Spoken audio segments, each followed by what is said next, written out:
You must surpass yourself. It is the birth of brutal autonomy. And along with it comes the weight. Everything now depends on you. There is no more absolution. There is no more salvation. Either you build yourself or you sink. But here is the secret. This freedom that frightens you is also the greatest source of power you can have. When you understand that no one will come to save you, something within you awakens. A fire that compels you to rise even while bleeding. That forces you to think for yourself, to feel for yourself, to act not because someone said it is right, but because you decided it is. It is in this rupture with existential crutches that Nietzsche prepares the ground for something even more grandiose. The emergence of a new way of being.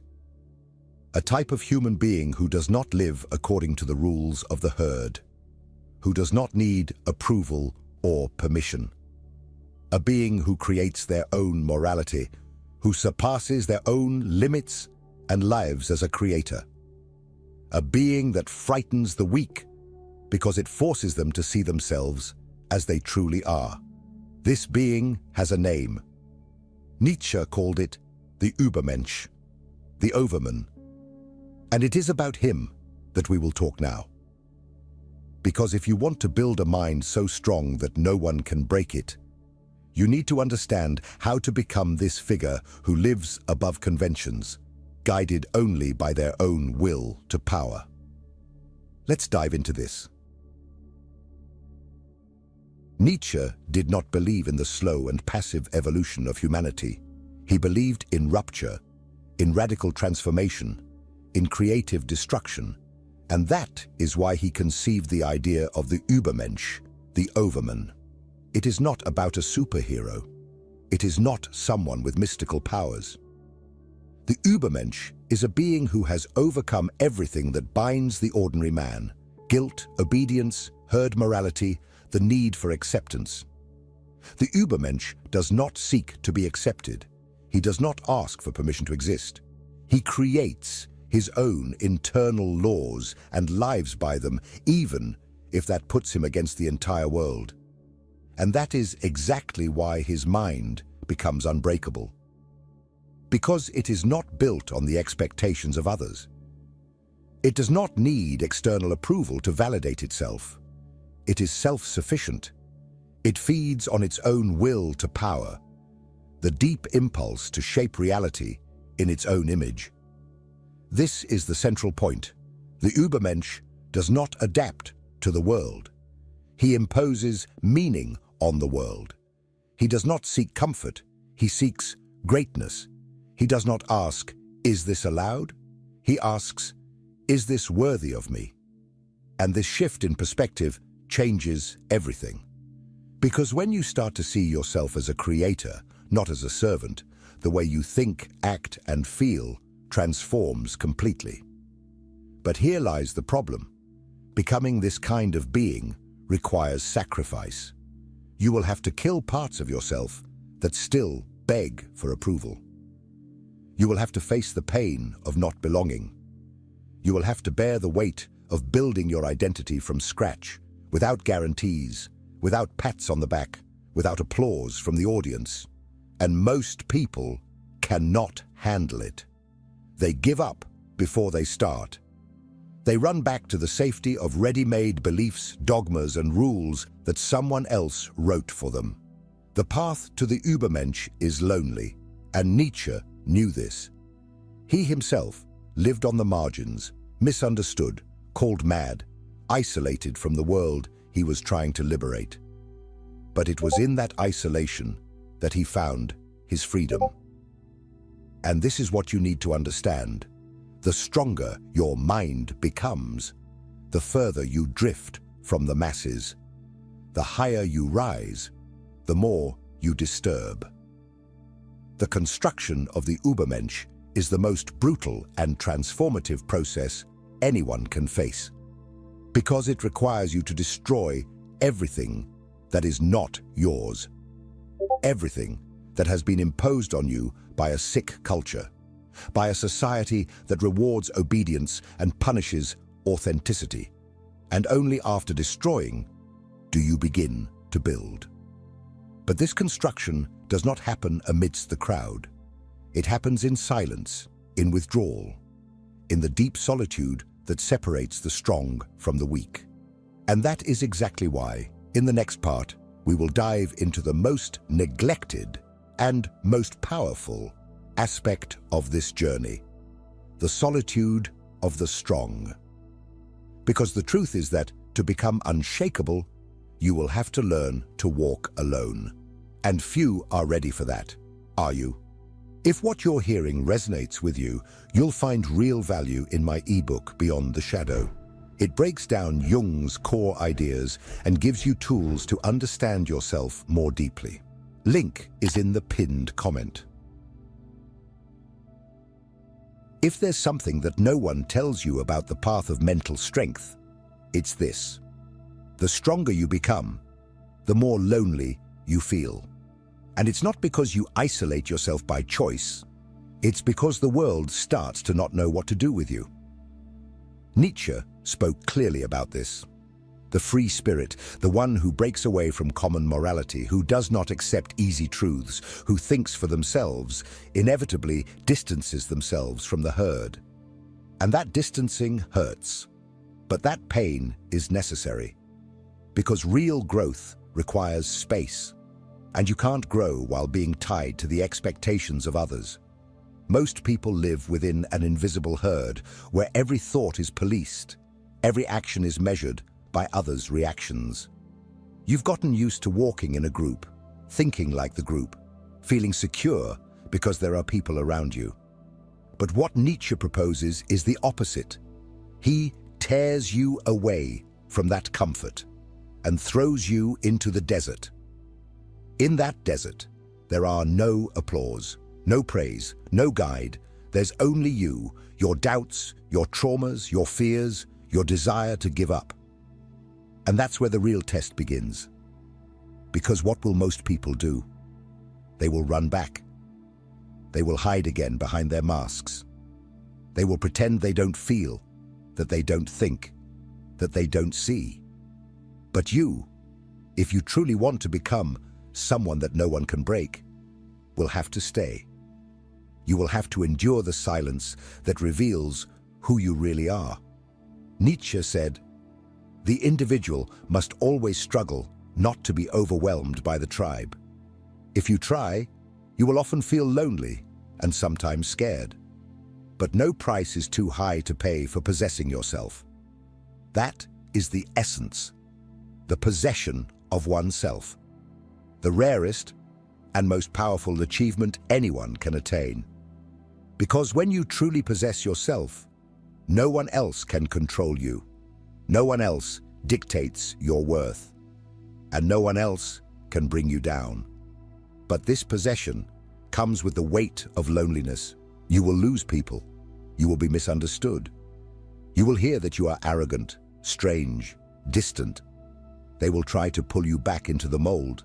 They will call you crazy, cold, insensitive. But that is the price of not being domesticated. It is the price of not needing applause. It is the price of not living as a mirror of others' needs. And here is the raw truth. If you cannot stand loneliness, you are not ready for freedom. Because all real freedom comes with abandonment. Abandonment of emotional crutches, of comfortable illusions, of utilitarian friendships. That's why Nietzsche saw solitude as a privilege, a battlefield where the true self finally has space to emerge. But this free mind, this elevated spirit does not just walk alone. It begins to see what others do not see. And with that comes the second inevitable effect, the confrontation with mediocrity. Because when you start to become strong, the collective mediocrity feels it. And it reacts. And that is exactly what we will talk about next, the danger of collective mediocrity. Because the world does not pursue those who are the same. It pursues those who dare to stand out. Nietzsche did not fear tyrants, authoritarian leaders, or declared oppressors. What he feared, and denounced with philosophical fury, was the subtle and corrosive power of collective mediocrity, that invisible system that keeps everyone leveled down, that punishes those who dare to think differently, that rewards obedience and disguises cowardice as virtue. True tyranny, according to Nietzsche, does not come from above. It comes from the sides. It comes from the crowd that demands you remain small so that they do not have to grow. And that is exactly what happens when you start to stand out. When your mind becomes sharper, your spirit firmer, your presence more uncomfortable. You begin to disturb, not because you are doing something wrong, but because you are doing something rare. You are breaking the mold. And society hates those who break molds. Collective mediocrity cannot stand individual brilliance, because that brilliance exposes the darkness of ordinary life. Nietzsche called this the slave morality, a morality built by those who, unable to achieve greatness, decided to invert values. They transformed strength into arrogance, ambition into selfishness, independence into coldness. And with that, they created a moral system that protects the weak and condemns the strong. But make no mistake, it is not out of compassion, it is out of resentment. Because the weak do not want to be saved. They want the strong to be destroyed. That is why, when you start to liberate yourself, they begin to attack you. Sometimes directly, sometimes subtly, with looks, silence, irony. But the message is clear. Go back to the group. You are making us feel small. And you are. Unintentionally. Just by being who you are. Nietzsche understood that most people live in a state of paralyzing conformity, an existence shaped by fear, guilt, and obedience. And anyone who questions this state is seen as a threat. But do not be fooled. Mediocrity does not attack with force. It attacks with numbers, with consensus, with the weight of repetition. It will try to make you doubt yourself. It will make you think you are wrong for not fitting in. It will use all social resources, from shame to exclusion, to make you lower your head. And it is at this moment that many give up. Because they cannot bear to be the strange, the difficult, the arrogant. But Nietzsche would give you another name, necessary. Because while the world revolves around recycled ideas, manufactured desires, and comfortable truths, it is the strong individual who brings the necessary discomfort for something new to be born. Your difference is the spark of transformation, but it is also the target of resistance. Being strong, thinking freely, living autonomously, all of this is an act of war against collective mediocrity. And like any war, it requires preparation. It requires weapons, but not physical weapons, mental weapons. And that is exactly what we will talk about now, in the final part. Because there is a very high cost to developing a mind so strong that it frightens. But there is also a reward that no one can take away. In the next part, you will understand the price and the power of being unbreakable. You made it this far. That already sets you apart from the majority. Most people would have closed this video at the first provocation. They would have run away at the first discomfort. They would have turned it off the moment they realized this is not content meant to stroke the ego. It's a call to action, a call for those who are ready to let go of the comfortable illusion and face reality with their eyes wide open. Because building a mind so strong that it becomes feared is not just a choice, it's a renunciation. You will lose. You will lose friendships that were based on superficiality. You will lose opportunities that require submission. You will lose the ability to be content with little. But in exchange, you gain something priceless: integrity, clarity, presence. You will begin to notice that most people live in a slumber, and that your lucidity is frightening, that your firmness makes others tremble, that your absence is louder than the presence of many. This strength does not come from outside.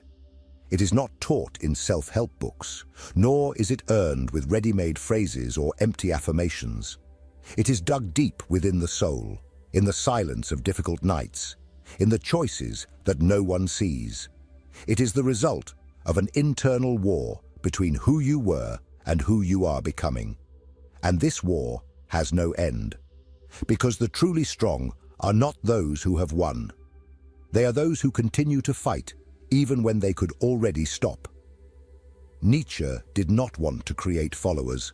He wanted to provoke internal earthquakes. He wanted you to stop crawling for approval, to stop begging for meaning, to stop seeking in ready-made systems what can only be built with blood, sweat, and awareness. He wanted you to become dangerous, not in a violent sense, but in a rare sense, so rare that your mere existence forces others to look in the mirror and confront what they are avoiding. And now, I want to invite you to do something that will solidify this process. Write in the comments a truth you are tired of hiding, an opinion you are afraid to voice, a thought that makes you feel isolated, but that represents who you truly are. This is part of the journey, claiming your voice, showing your presence, and more than that, declaring that you will no longer bend. And if this video touched you, if something inside you was awakened, don't stop here.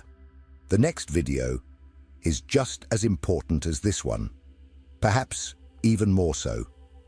It continues this journey. And if you've made it this far, you know you're not watching just out of curiosity. You are here because something inside you has already begun to change. So keep going. You are not alone. You are just ahead. And that, my dear, is frightening, but it is also liberating.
Have you ever found yourself in a discussion where, even after saying everything you needed to, you walked away feeling like you lost? Have you ever felt that knot in your throat, as if every word spoken had pushed you further away from your own strength?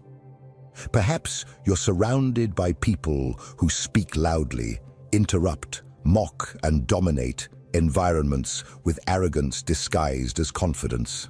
And maybe deep down, you believed that staying silent was a sign of weakness, that not defending yourself was surrendering, that not reacting was losing. But what if I told you that all of this is an illusion? That true power has never been in words, but in their absence. Nietzsche, one of the most misunderstood thinkers in history, saw something that few have the courage to admit. Those who talk too much reveal too much. Those who need to convince are already at a disadvantage. The world teaches us that we must fight, explain ourselves, defend our ideas, as if every conversation were a battle for the truth.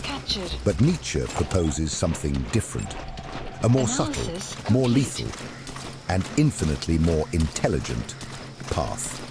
He believed that silence is not just an absence of noise, but an overwhelming presence.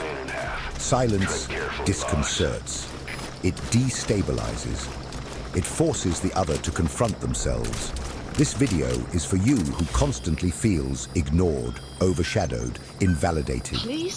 For you who leaves conversations with the feeling that no one really heard what you meant to say. For you who is tired of being the easy target, the nice one, the one who tries to keep the peace while others take advantage of your calm.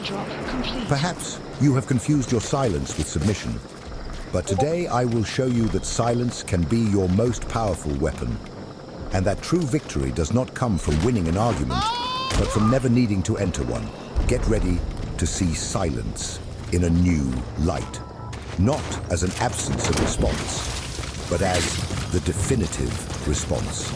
Let's dive into Nietzsche's ideas and discover how to master any situation without saying a single word.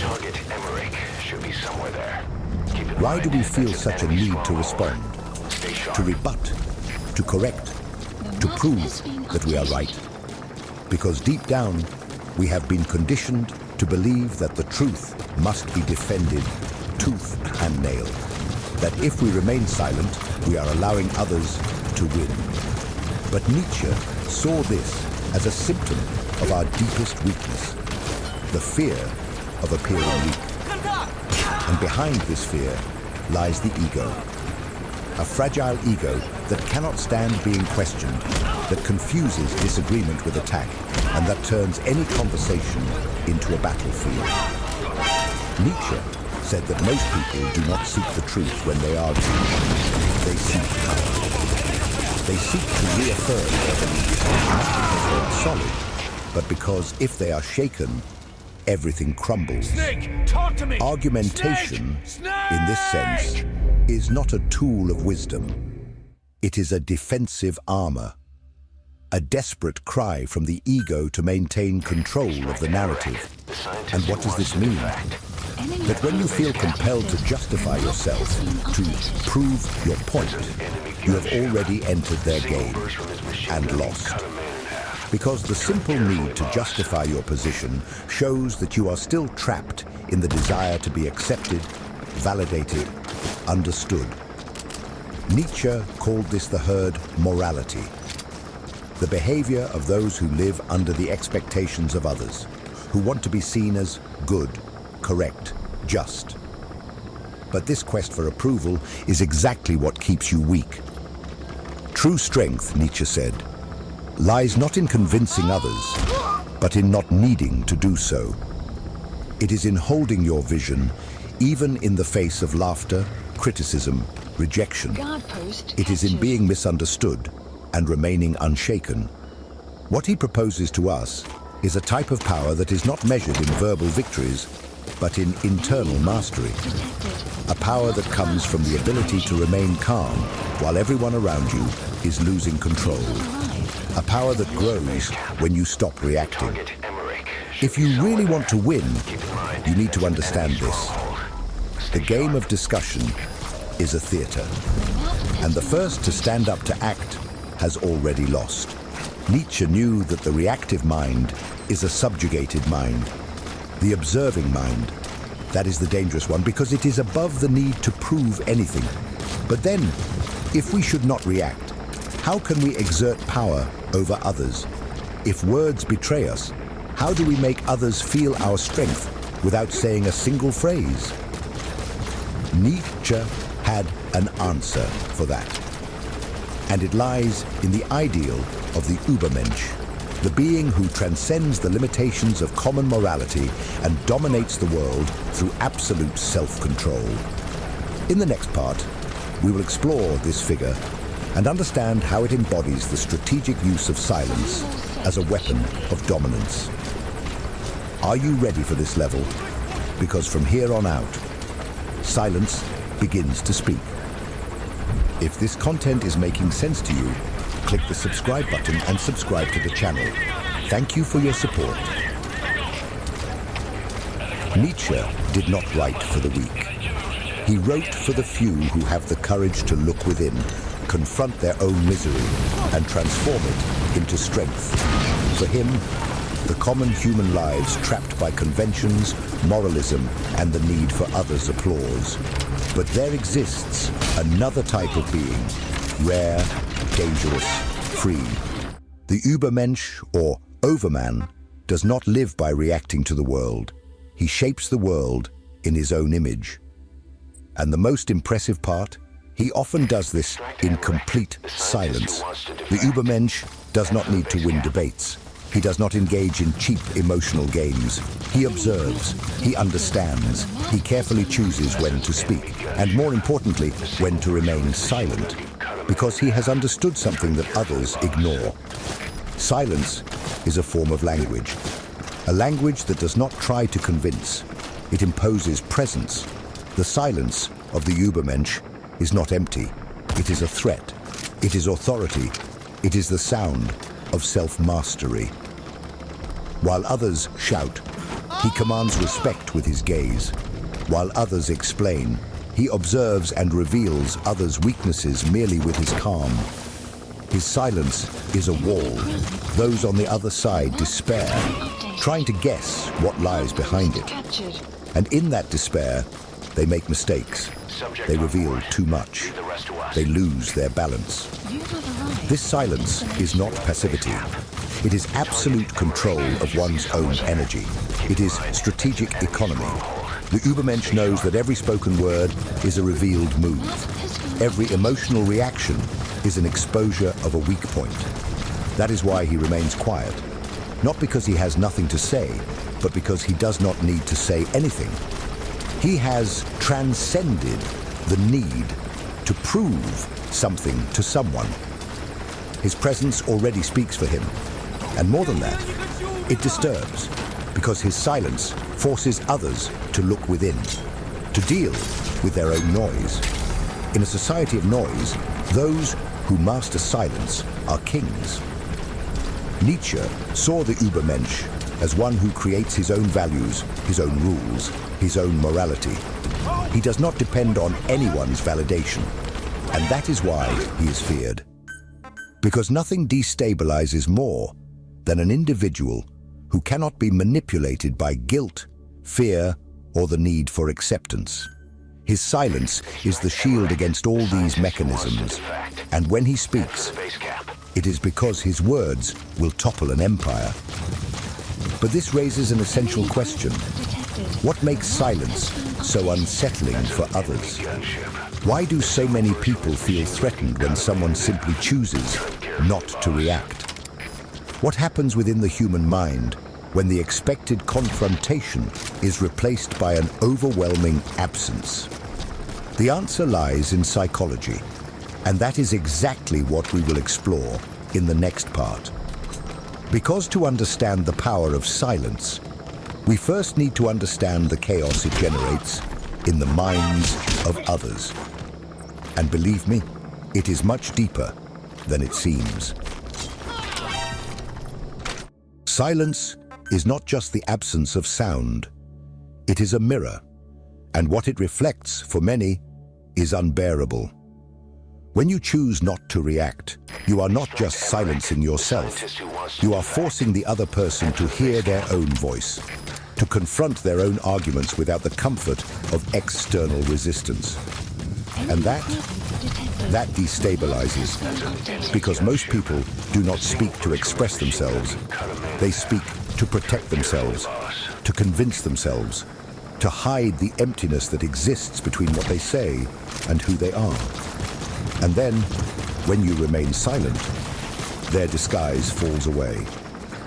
Social psychology has already shown that in confrontational situations, silence is perceived as judgment. It doesn't matter if you are just listening. The speaker begins to feel exposed, insecure. Why? Because without your response, without your reaction, they lose control of the narrative. The human brain goes into a state of alert.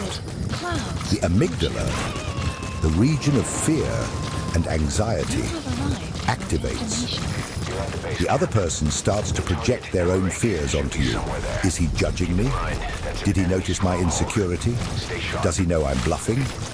And in this psychological battlefield, silence acts like an invisible blade.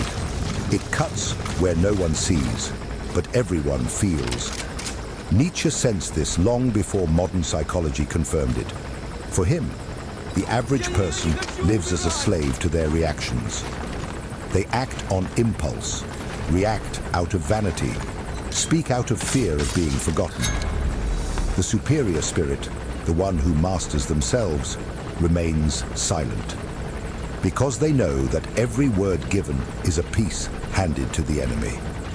Every emotional reaction is an involuntary scream that reveals where to attack. Moreover, silence has a devastating effect on manipulators. People who thrive on the emotional control of others depend on their reactions to stay in the game. When you do not react, you break the cycle, and the manipulator panics. They need your response to validate their own position.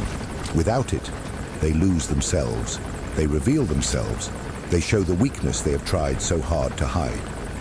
But there is something even deeper. Silence also triggers unresolved pains. It activates traumas of rejection, abandonment, humiliation, because suddenly the other person realizes they are not at the center, that their words are not enough, that their presence does not make an impact. And this is intolerable for the narcissistic ego. That is why, when you remain silent, you are not just defending yourself. You are attacking where it hurts the most, at the center of the illusion. This is why silence requires strength. It is uncomfortable, not just for others, but for you as well. Because it goes against everything that has been taught, against the impulse to react, to justify oneself, to explain oneself. But it is precisely for this reason that it is powerful, because it demands mastery, and mastery is true power.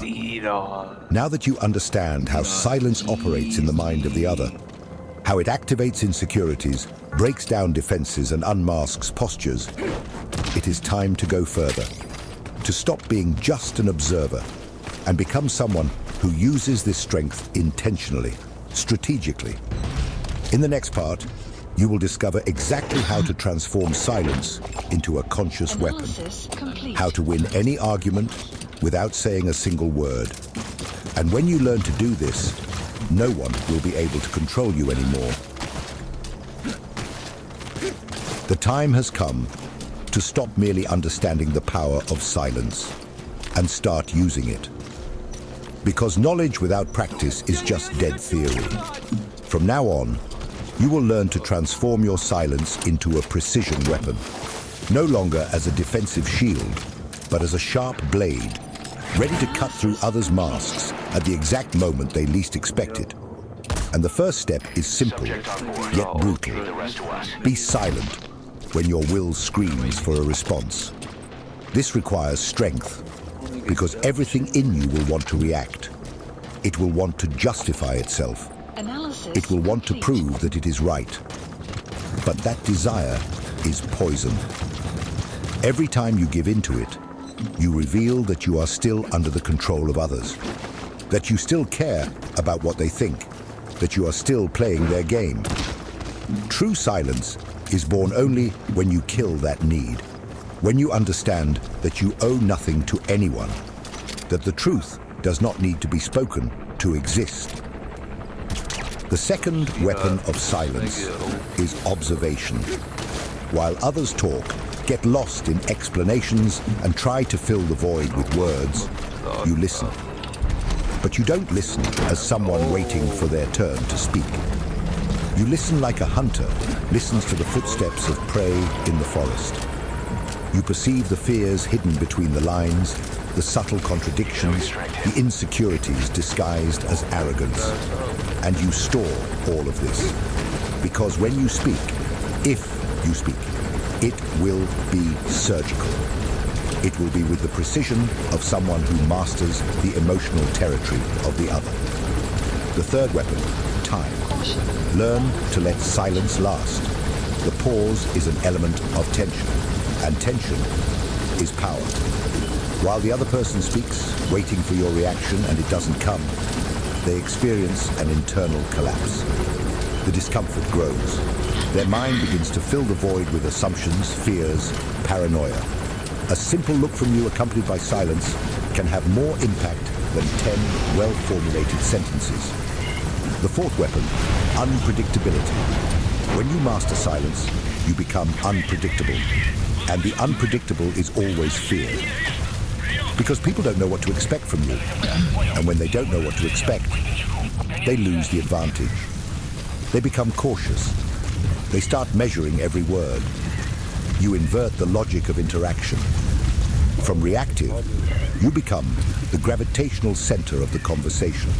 At this point, silence is not absence, it is pure dominance.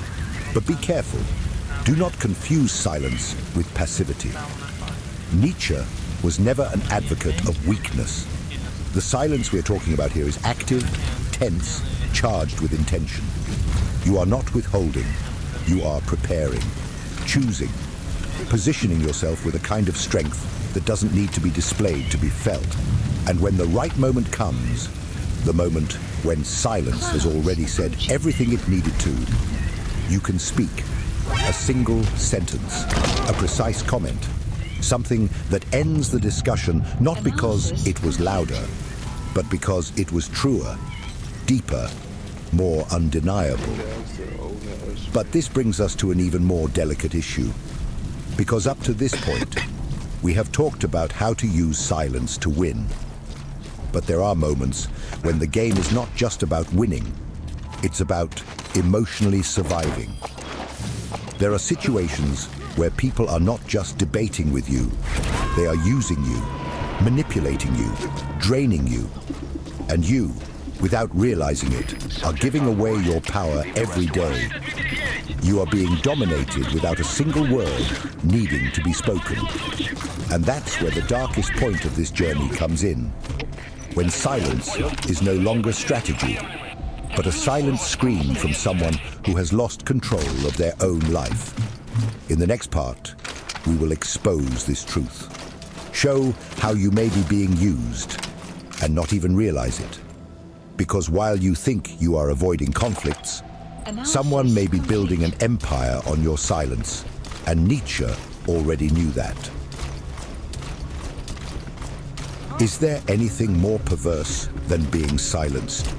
It is being conditioned to think that silence is your only option, that swallowing your anger, conceding in discussions, avoiding conflict at all costs is synonymous with maturity, that remaining silent is a sign of balance. But what if I told you that this could be a trap? That many times this type of silence is not wisdom. It is disguised submission. Nietzsche saw this with brutal clarity. What you call peace is often just your domesticated surrender. Have you noticed how some people take advantage of your calmness? Your ability to listen, to overlook, to avoid confrontation. They push their ideas, impose their wills, occupy spaces that were yours, and you let them. You convince yourself that it's not worth fighting, that it's better to maintain harmony, that it's not that big of a deal. But the truth is one. You are paying a very high price for this false peace. And the worst part? You are being used by those who understand that you will never react. Nietzsche spoke of the morality of slaves, that value system constructed by the weak to survive in a world dominated by the strong. It is the morality of resignation, of guilt, of being nice. An invisible code that teaches you to nullify yourself, to diminish yourself, to conform, and still feel virtuous for it. But Nietzsche did not write for those who resign themselves. He wrote for those who dare to break these chains, for those who realize they are being used and decide to stop participating in their own submission. When you accept this type of silence, the one that swallows you from within, you are surrendering your power without realizing it. You are being shaped by the expectations of others. You are no longer yourself. You are what others need you to be. And this is the opposite of what Nietzsche called the will to power. Because the true will to power is not to shout, it is not to dominate others. It is to dominate oneself. It is to regain control of your own narrative. It is to be silent, not because you are afraid, but because you owe nothing to anyone. This silence of submission needs to die. And in its place, the silence of presence must be born. The one that does not bend, that does not humiliate, that does not apologize for existing. The one that stands up amidst chaos and without saying a word, changes the course of the situation. This is the silence that Nietzsche would respect. The silence of the individual who has become the master of themselves. But how to reach this level? How to move from being manipulated to being the master of your own presence? How to kill the herd morality within you and be reborn as someone who imposes authority even when silent? The answer lies in the most powerful figure of Nietzsche's philosophy, the Übermensch. We have already talked about him. Now it is time to understand how to become one. In the next and final chapter, you will discover what it takes to embody this new type of human being. Because the world does not need more talkers, it needs those who master silence and reign with it. We have reached the final point. And now I need you to understand one thing with all the clarity possible. Silence is not absence. It is not emptiness. It is not a space between sentences. True silence is pure presence. It is mastery. It is the sign that you are no longer reacting to the world. You are shaping it with your mere existence. Nietzsche never wrote for those who are content to survive. He wrote for those who want to transcend, for those who are willing to tear off the masks that society imposed, even if it hurts. The silence of the Übermensch is not the silence of the oppressed, nor of the coward. It is the silence of the warrior who has already won even before the battle begins. It is the stillness of one who no longer needs to prove anything to anyone, because he knows who he is. And more importantly, he knows what he deserves. Now look at your life. How many times have you remained silent out of fear, out of guilt, out of not wanting to disturb? How many times have you let others decide for you, speak for you, trample over your truth? Enough. Nietzsche would say that living this way is an offense to existence itself, that accepting this kind of silence is betraying yourself. From today on, your silence needs to change its tone. It needs to stop being an escape and become an invisible shout of authority, a boundary, an affirmation of who you are, even if no one understands. Because who you are does not need to be understood. It needs to be lived. And that requires courage. Do you have that courage? Then comment below. I choose the silence that commands respect. Not just so I know you made it this far, but so you can publicly affirm this choice, this commitment to yourself. Because words have power, even when they speak about silence. And don't stop here. The next video is essential. It will expand what you learned here and take your mind even further. Watch it, not for me, but because you deserve to go beyond. And remember, the weak shout. The strong remain silent. The wise choose when.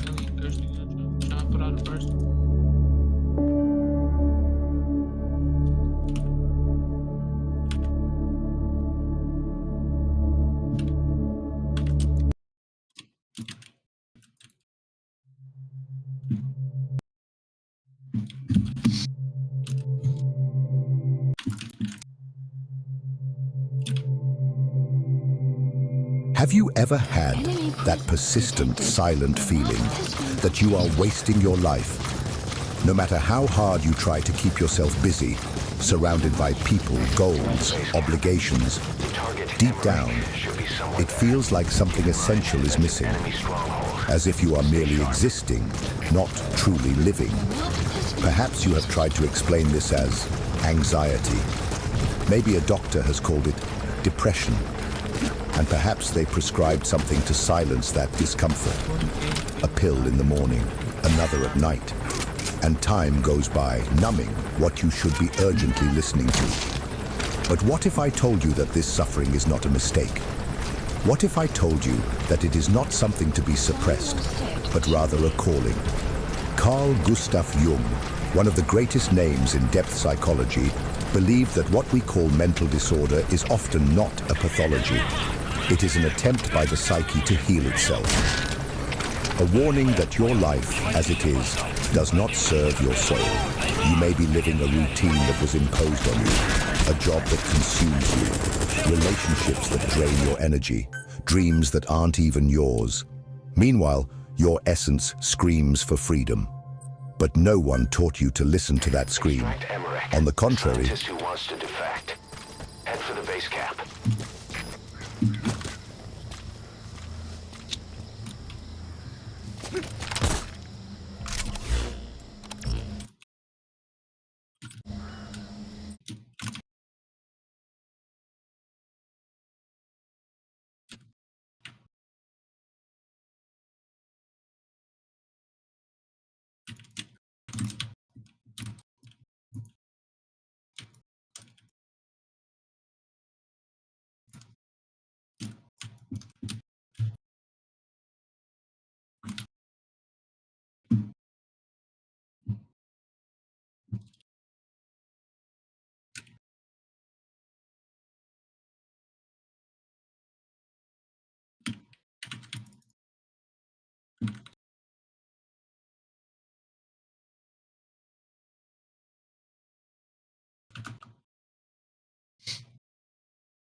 Nigga not doing shit.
Oh, wrong move. I'm blessing.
Bro. Bro. Bro.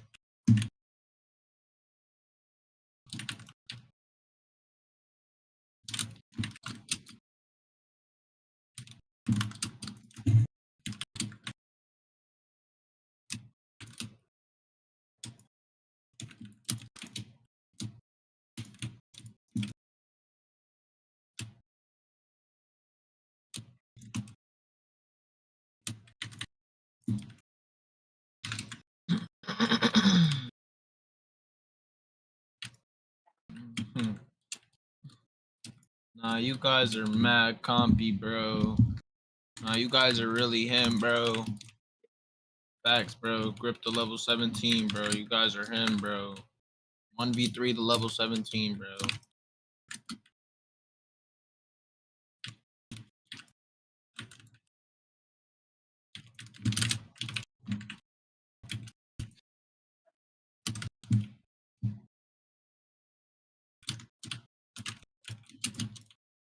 Bro, like, what are you doing? I'm level 17. I'm already 1 bar. Like, what are you doing?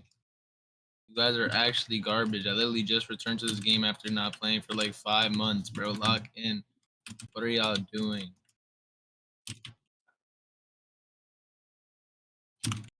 At least let me 1v1 if you're gonna play like this. Like, holy.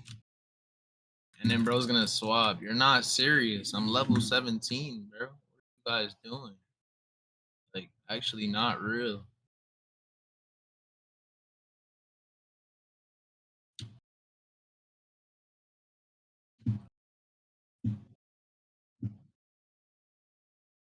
Yo, thank you, bro.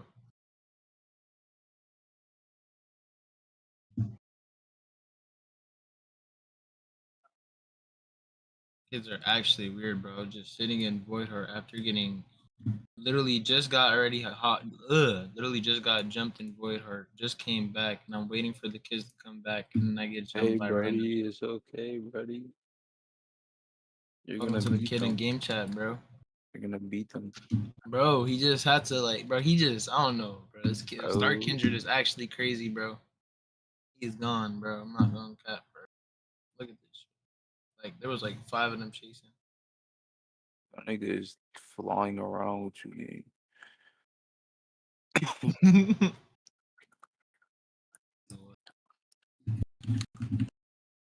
Why did he bring you all the way up there? I know Brain. Yeah, Brian. Niggas Oh, retarded. Brian. Wow.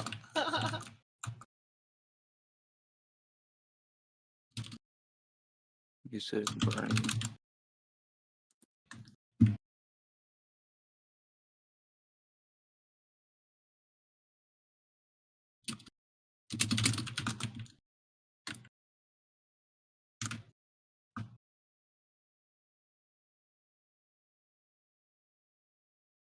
You're so little.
Just laugh at.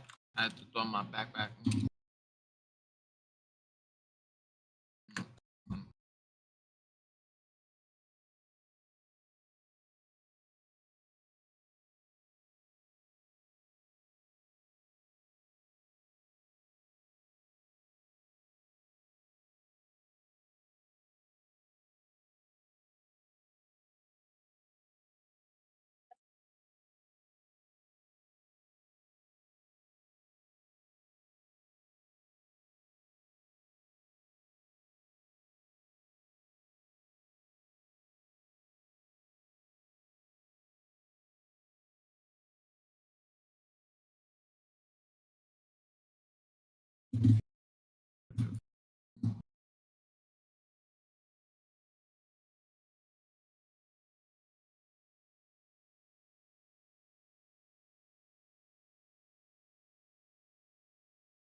She's so bad, I try to have bad like in the man. The fight get brrr.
I don't wanna leave when it's hot. Should be fine.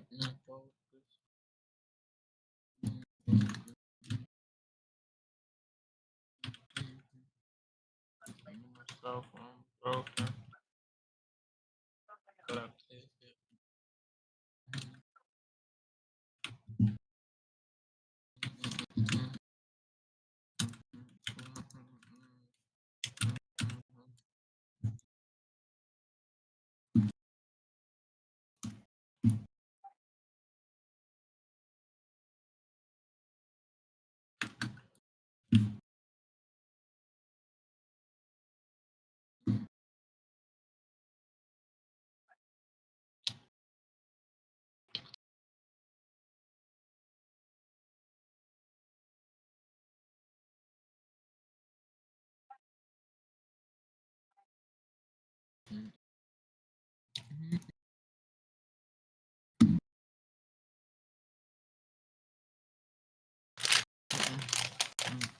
Bitch, I'm geeking all that dark shit on my ass. Mm.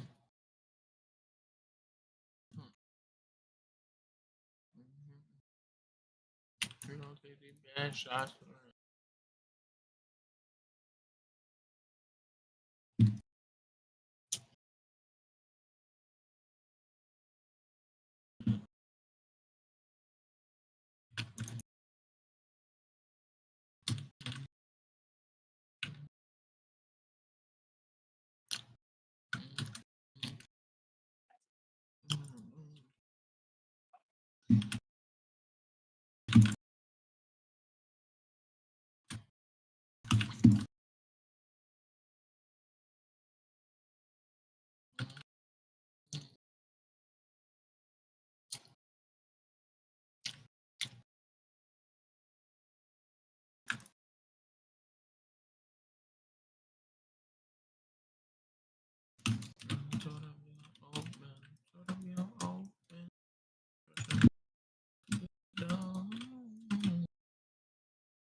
Level 17, bro. You're garbage. You have to 2v1, bro. You're a good boy, bro.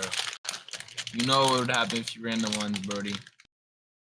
You got pooped on when we ran the ones. I'm level 17. You're trash. Walk away. You're level 20. You suck.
Yo, CJ.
Yeah, that's cool.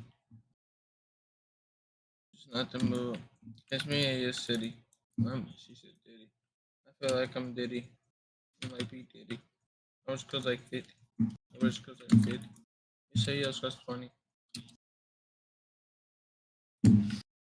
Let him set up a five. Then I'm on like OMG. So cool. See you so bro.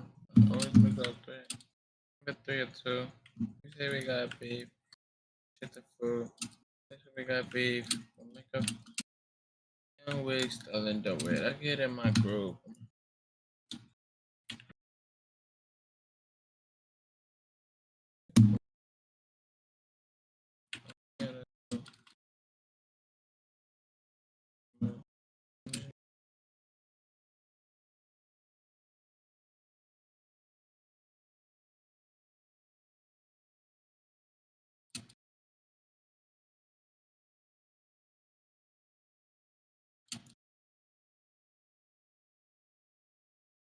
Okay, okay. Okay, okay. I'm gonna try to stop me. That's why they stop me. How about niggas in the car with me? I missed that whole man. Do the same shit, so I guess it's cool. All the best players are getting the rules, showing no trust. Oh man, I'm trying to stop me. Nah, I haven't played no broken shit in a minute. Gotta lock in.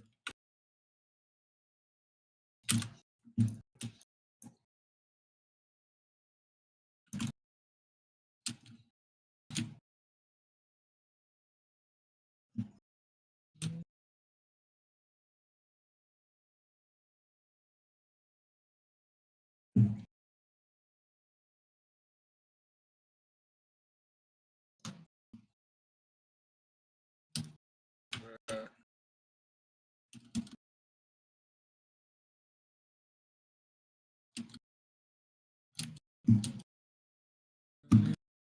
Stop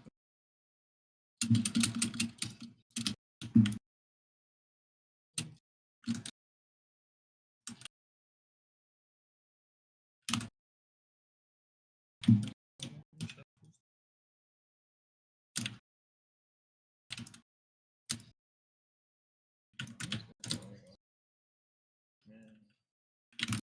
This is cool.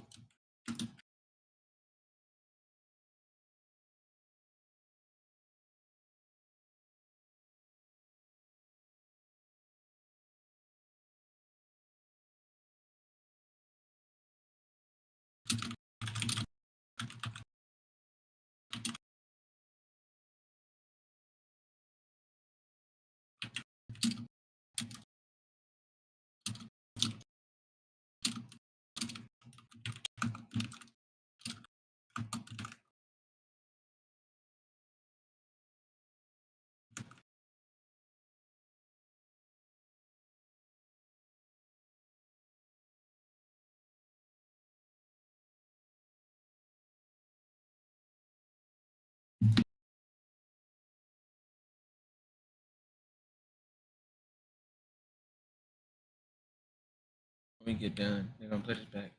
Talk about you wanting me, but you want that match. I can keep my feet up now. I can really relax. I'm gonna fuck the game. Yeah, Charlie, but I'm back. And I'm really drunk. I can catch the vibe. And she ain't gonna fuck. She can steps up. I don't know. Yeah, lie. I ain't gonna lie for your person. Just a little. I'm gonna step on. What the hell you going to Trump?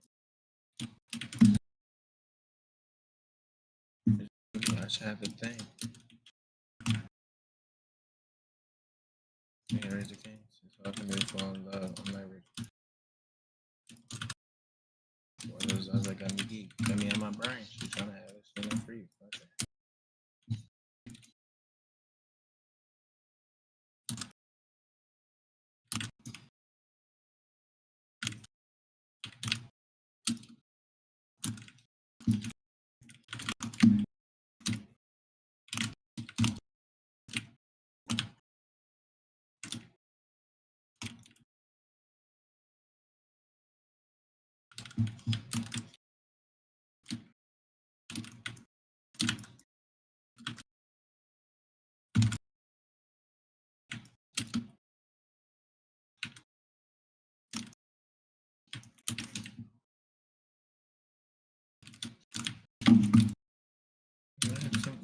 Oh, yeah, extra.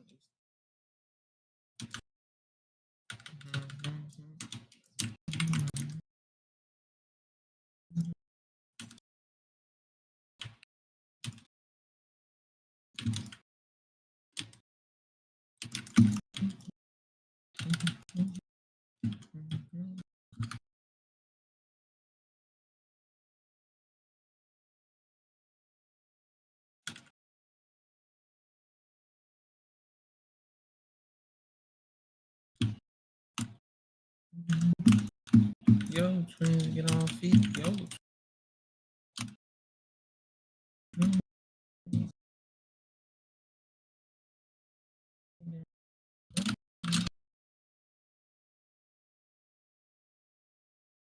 Over the tea. You gotta hear it. You gotta watch it. What to do now? I'm static going insane. See, I'm static because that dog like. So, if they come back to the house, that's what that cash count. Look at me now.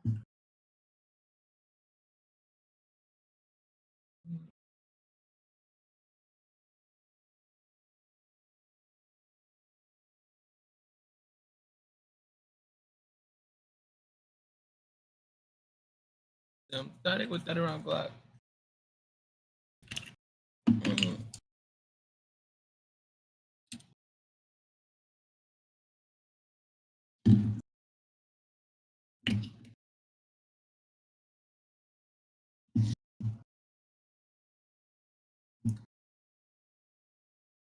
Key.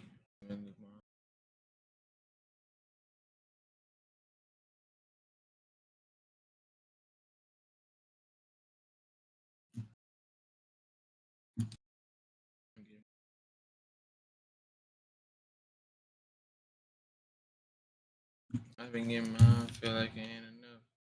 Money for it, I gotta miss my mama's smile. Look for everybody else around. I put my pets up on my purpose. I've been fully immersed in my purpose, trying to this and feeling no more exposure.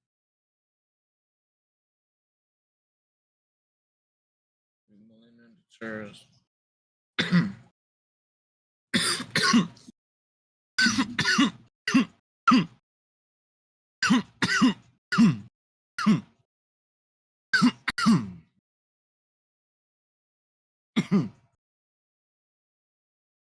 Mm-hmm.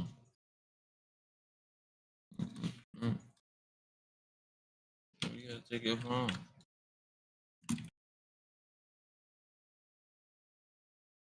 Feel alone.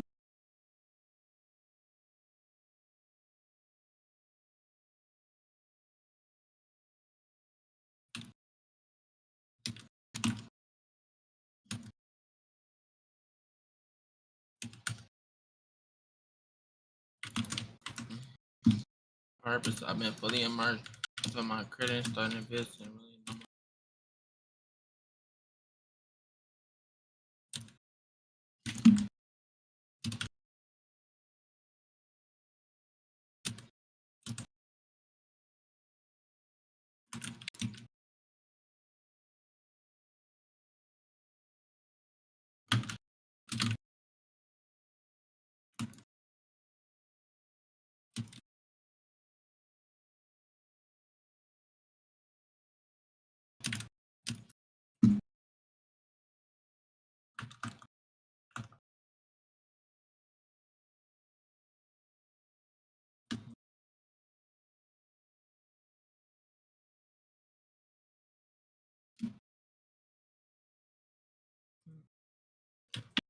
the odds that you lost my interest. Move fast, less time for forgiveness.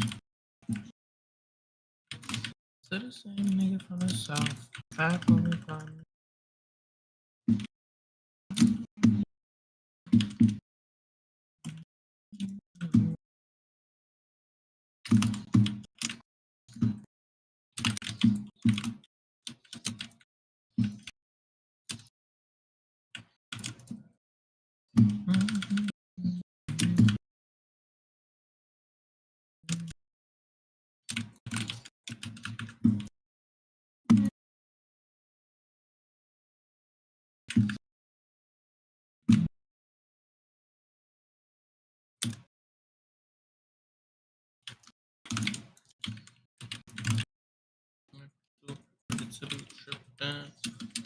Oh, that you lost my interest. Move fast, less time. All I know is less money, money.